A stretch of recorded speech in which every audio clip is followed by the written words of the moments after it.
Hello, नमस्कार दोस्तों। आज हम बात करेंगे टाटा स्टील कंपनी के स्टॉक्स के बारे में। और इस स्टॉक्स में अगर आप देखेंगे तो स्टॉक्स में 2 दिनों से गिरावट दिखाई दे रही है और ये स्टॉक्स हमारा निफ्टी मेटल के अंदर आता है। और निफ्टी मेटल में अगर आप देखेंगे तो ये स्टॉक्स निफ्टी मेटल के अगेंस्ट में काम कर रहा है, क्योंकि निफ्टी मेटल पॉजिटिव है और ये स्टॉक्स नेगेटिव दिखाई दे रहा है। दूसरी बात, इस स्टॉक्स में कल के दिन ओपनिंग बहुत अच्छे से हुई थी और यहाँ पर एक के बाद एक जो ग्रीन कैंडल बन रही थी, उसको अगर ये चाहता तो स्टॉक्स ग्रीन कैंडल में कन्वर्ट करके और ऊपर की तरफ जाते हुए स्टॉक्स का जो टारगेट आप देखते हैं, वो पहला टारगेट आपको 158 रुपए का मिलता और दूसरा टारगेट आपको 159 रुपए का मिलता। पर स्टॉक्स ने ऐसा नहीं किया, जहां से ओपन हुआ वहां से गिरावट दिखाई, रेड कैंडल बनाई, लो के पास क्लोज हुआ। आज भी स्टॉक्स ने सेम कंडीशन दिखाई, जहां से ओपन हुआ वहां से हल्का सा ऊपर गया, फिर से रेड कैंडल बना के लो के पास क्लोजिंग दी है। अब यहीं पर हमारा 200 डेज का मूविंग एवरेज का सपोर्ट है।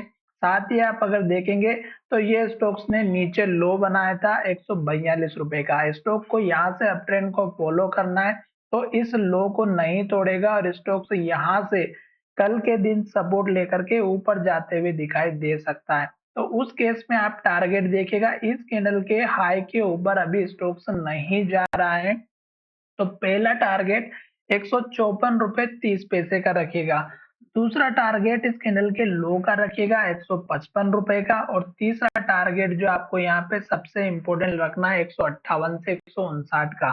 ये 2-3 टारगेट आपको लेकर के रखना है। अगर स्टॉक्स हमारा यहाँ से ऊपर जाने वाला होगा तो डेफिनेटली स्टॉक्स हमारा यहाँ से 200 दिनों के मूविंग एवरेज का सपोर्ट लेगा और ऊपर जाएगा। पर ये स्टॉक्स निफ्टी मेटल के अगेंस्ट में काम कर रहा है। देखिएगा निफ्टी मेटल का चार्ट आज के दिन ग्रीन कैंडल बना करके हाई की तरफ क्लोजिंग देते हुए दिखाई दिया है। अब निफ्टी मेटल में यहाँ पर एक लेवल से है जो लगभग 9400 का है, और ये लेवल अगर कल के दिन एक तरफ से ब्रेकआउट होता है और इसके ऊपर क्लोजिंग होती है तो फिर निफ्टी मेटल का लेवल हमारा दिखाई देगा इस कैंडल के लो का 9640 के आसपास का। ये सॉरी मैंने रुपए बोल दिया, 9640 का लेवल्स आपको यहाँ पर दिखाई देगा या लगभग 9600 का। तो ये दो इंपॉर्टेंट निफ्टी मेटल के लेवल्स है।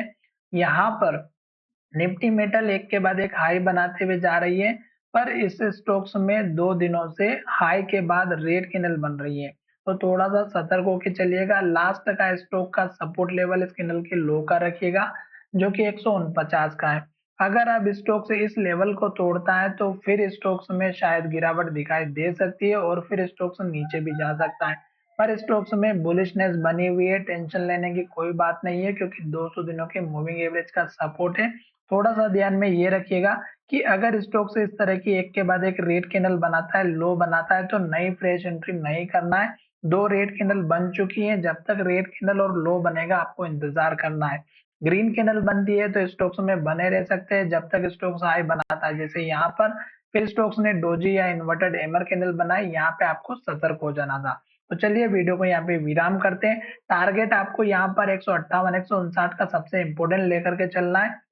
उसके बाद के टारगेट को अगर आप लेकर के चलेंगे तो लगभग हमारा 169 का रखना है। ये 169, और अगर आप देखेंगे तो इस कैंडल का हाई 168.95, तो वही 169 के आसपास का रखना है जो हमारे लिए सबसे इंपॉर्टेंट रहेगा। साथ ही इस स्टॉक्स में बुलिशनेस के बारे में ब्रोकरेज फर्म में एक सबसे बड़ा टारगेट दिया है 160 रुपए का और 165 रुपए का। आप चाहे तो उस न्यूज को चेक कर सकते हैं, चॉइस ब्रोकिंग के कंपनी के मालिक ने उसको दिया है। तो चलिएगा वीडियो को ये विराम करते हैं। धन्यवाद, मिलेंगे नए वीडियो में।